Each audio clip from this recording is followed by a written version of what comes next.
Welcome back to IntyCenter, everybody, and another whip around for deuce. And remember, this week to be on the lookout, listen out, I guess, for those wicked Easter eggs. That one doesn't count, but it's hopefully a hint as to what kind you should be listening for.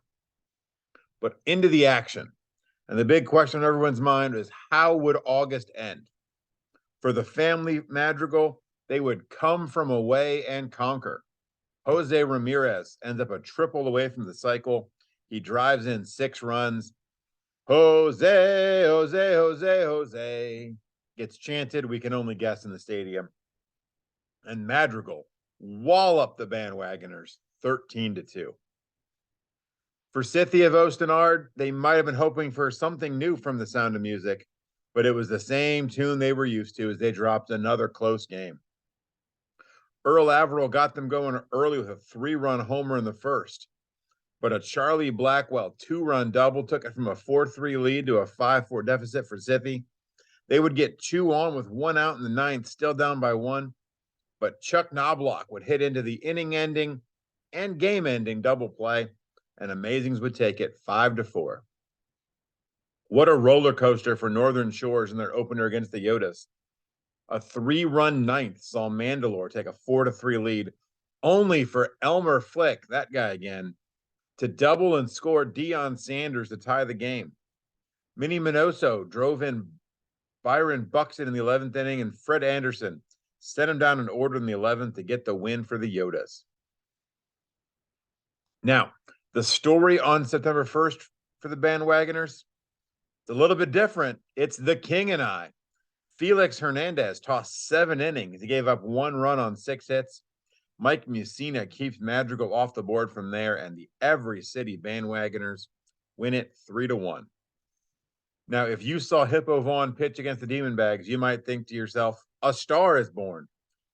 Then again, just about everyone pitches well against the Demon Bags, but maybe not this well. Vaughn tossed a complete game shutout. He gave up just 4 hits. Ernie Banks had a triple. Mike Trout homered, and Let's Play 2 wins it 5-0. The Demon Bags wouldn't get back on the hitting train in the next game, but another great game from Slim Jones would get them back on the winning carousel. Jones went 8 innings, giving up 1 run on 3 hits while striking out 6 and walking 1. Todd Helton had a homer and 2 RBI. The Demon Bags win it 3-1. Scythia of Ostenard felt like they hadn't won a game in the last 5 years.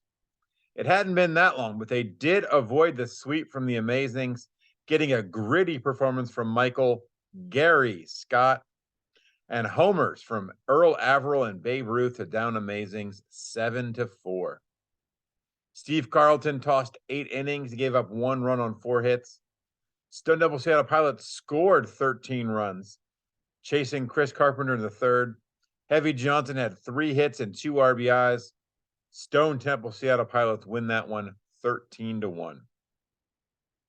Bullet Rogan was at it again, making CRX feel a bit like they were Les Miserables in this one. Rogan went 6 2/3 innings. He gave up 1 run on 6 hits, and he had a hit. Robinson Cano and Duke Snyder each homer, and Gales November take it 5-1. Pete Alexander might have been using grease on the ball with the way he baffled Amazings.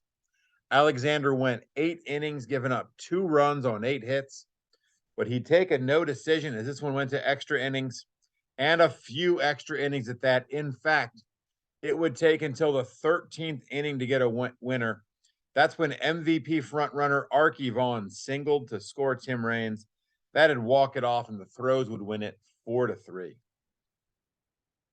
It seemed like Elmer Flick was trying to hit the goddamn ball all the way to Oklahoma in this one.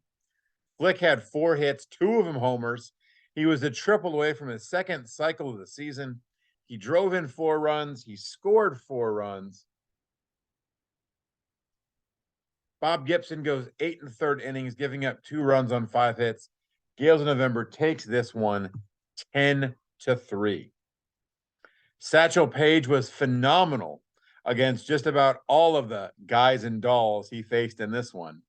Paige went the distance, giving up 1 run on 4 hits, striking out 8, walking nobody. Joey Votto, Bryce Harper, and Charlie Gehringer each drove in a pair, and Amazings win it 8-1. They fell behind early, but Stone Temple Seattle Pilots scratched and clawed their way back into it like they were some cats. Cherokee Fisher hit a grand slam off Jacob deGrom in the second inning to put the Orange Barrels up 4-0 early. They got to within 4-3 in the seventh. Whoops, I'm sorry. The Pilots got on the board in the fifth when a run scored on an error by Fisher. They got it to 4-3 in the seventh as Yadier Molina hit a 2-run homer. They got a 2-run single from Edgar Martinez in the eighth to put him in front. Dazzy Vance does give up 2 hits after getting 2 outs, but he got the save when he retired the pinch hitting Matt Kemp with runners on the corners to give the Pilots the 5-4 win. Last game, and despite winning the first 2 games of the series, a shack of their own might feel like they're in Hades Town after dropping the final game and giving bragging rights for Knights of the Old Republic supremacy to the Enhancers. That's going to do it this week for IntyCenter. We'll catch you next time where hopefully I don't feel the need to mix in random Easter eggs. But hey, you can't blame me for trying. Catch you next time for another whip around. Fidus.